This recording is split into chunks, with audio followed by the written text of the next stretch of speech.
The NES must seem extremely limiting compared to today's technology, but 3 decades after it launched, we still remember these games fondly and would play them and enjoy them in a heartbeat. On a system that struggled to create 2D and 3D worlds or synthesize various musical instruments, some of the strongest foundations of game development were born. If you missed any of these 10 games before, it's never too late for a history lesson. If you missed part 1 of this countdown, there are 10 other amazing NES games that also deserve recognition.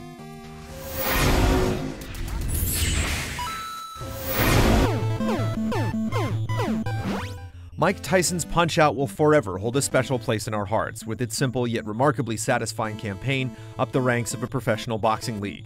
Even after mastering the patterns of each unique opponent, replaying the game has a progression that feels like a symphony tuning up their instruments, getting ready for the real showdown against Iron Mike himself. The spirit of Little Mac's triumph has transcended the console on which it was released, and to this day it gets periodic playthroughs from many of the GT staff.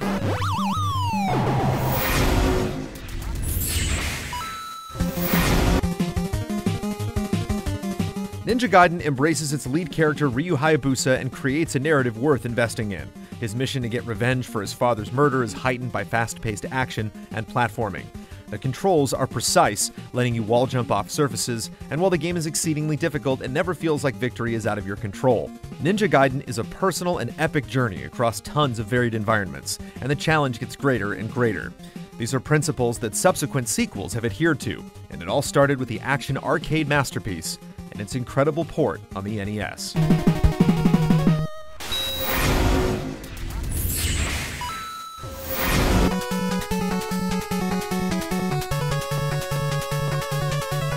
Following Mega Man 2, the Blue Bomber had some big shoes to fill. Mega Man 3 takes all the best elements from 2 and introduces mechanics and characters that became staples for the rest of the series, like sliding and Mega Man's faithful robot dog, Rush. Mega Man 3 is also one of the more difficult and lengthy Mega Man titles on the NES. Even though it is said the game was rushed out to release, Mega Man 3 has some great level design, outstanding music, and fun surprises at the end for fans of the previous games. Mega Man 3 is simply a must-play.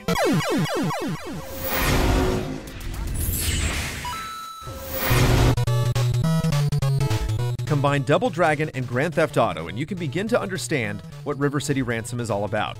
You play as high school students Alex and Ryan as they attempt to rescue their girlfriend Cindy from the evil gang leader Slick. The excellent beat-em-up gameplay is elevated by the huge open world and deep RPG elements that help define your characters. Weapons like baseball bats and pipes can be used to devastate your opponents, while important fighting techniques can be learned through purchasing books in shops with the money you've earned along the way.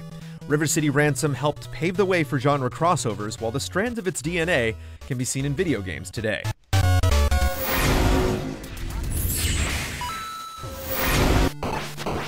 There's a deliberate feel to Castlevania that sets it apart from other NES action games. Every reckless jump or attack is severely and immediately punished, forcing players to carefully consider their actions.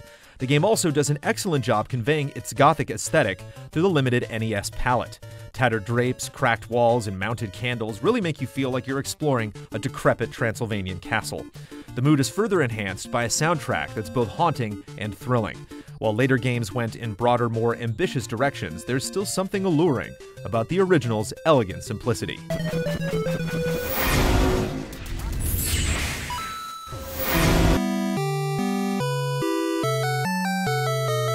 Nearly a year after Final Fantasy IV captured gamers on the new Super NES, Dragon Warrior 4 brought RPG fans back to their 8-bit consoles with a deep and engaging epic. The cast is introduced through 4 individual adventures, each playing out differently from the last. In Chapter 5, they all come together, joining forces with the hero to save the world. With its distinctive battle system and the memorable characters like Taloon the Merchant and Healy the Heel Slime, Dragon Warrior 4 is not only one of the best games on the NES, but it stands shoulder to shoulder with its peers on Nintendo's 16-bit successor.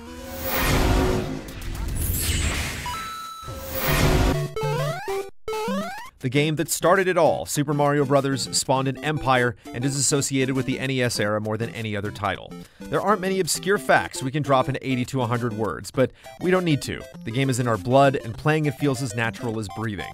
Future generations will look upon Amiibo as relics and icons. Tiny plastic statues offering tribute to Mario, the perceived Mushroom King. So bow down, little Goombas. Bow down.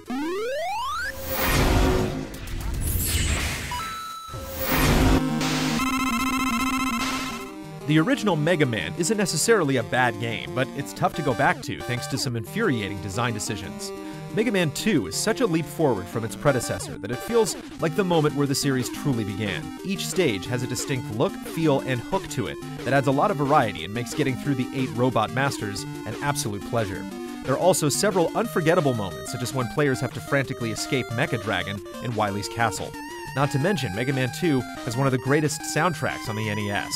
Even more memorable is that it's still so playable today, filling us with just as much joy as it did in 1988.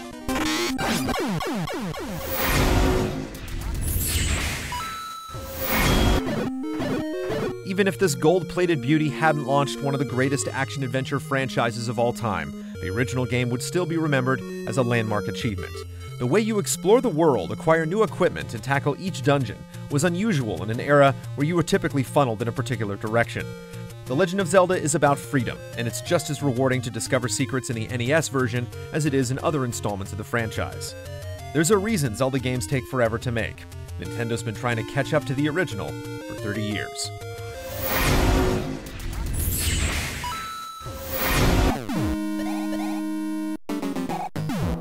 Super Mario Bros. 3 must be used to this kind of acclaim at this point. Why bother awarding it again when we could trumpet a less popular, unique gem?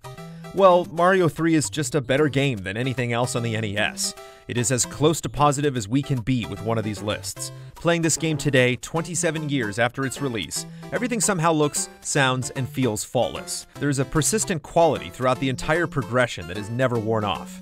Games can't be perfect, and Super Mario Bros. 3 is proof of it.